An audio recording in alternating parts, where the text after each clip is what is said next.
کہ بچوں کو بھی نیکی کی تلقین کرتے رہا کریں. ناظرہ قرآن پاک سب کو پڑھائیں، ناظرہ قرآن پاک سب کو پڑھائیں. دین کی بنیادی تعلیم سب بچوں کو دیں. الحمدللہ ہمارے بچے کوئی سکول کالج کے ماحول میں بھی ہوں لیکن وہاں بھی ہمارے نیک اساتذہ ہیں، ان کی بنیادی دینی تعلیم کی فکر الحمد. پہلے تو دینیات ہوتی تھی، مجھے امید ہے اب بھی ہوگی، الحمدللہ اب بھی ہے.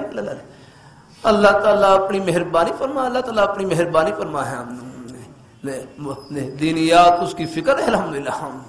میں نارم منڈی میں قرآن پاک حفظ کرتا ہے، نارم منڈی میں قرآن پاک حفظ کرتا تو وہ حفظ نماز کے بعد سکول کے چھوٹے چھوٹے بچے ہوتے، ان کے پاس چھوٹی چھوٹی کاپی ہوتی اور نمازیوں سے دستخط کرواتے. ہم ان سے پوچھتے ہیں یہ دستخط کیوں کروا رہے ہیں؟ وہ بچے کہتے ہیں سکول میں ہمارے اساتذہ پوچھتے ہیں تم نے جماعت سے نماز پڑھی ہے کہ نہیں پڑھی؟ ہم نمازیوں کے دستخط دکھلا دیتے ہیں کہ مسجد میں جا کر جماعت سے نماز ادا کی ہے. ہم بڑے خوش ہوتے ہیں. اللہ نیک اساتذہ تو ہر جگہ ٹھنڈی ہوا الحمدللہ نیک الحمد. بلکہ مسلمان جہاں بھی ہو وہ روشنی کا مینار الحمدللہ.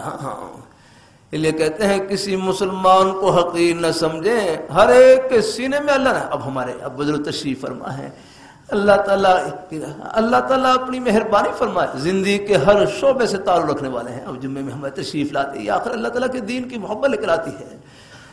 اللہ روزی کا اللہ نے کوئی بھی اللہ نے بہانہ نصیب فرما رکھا.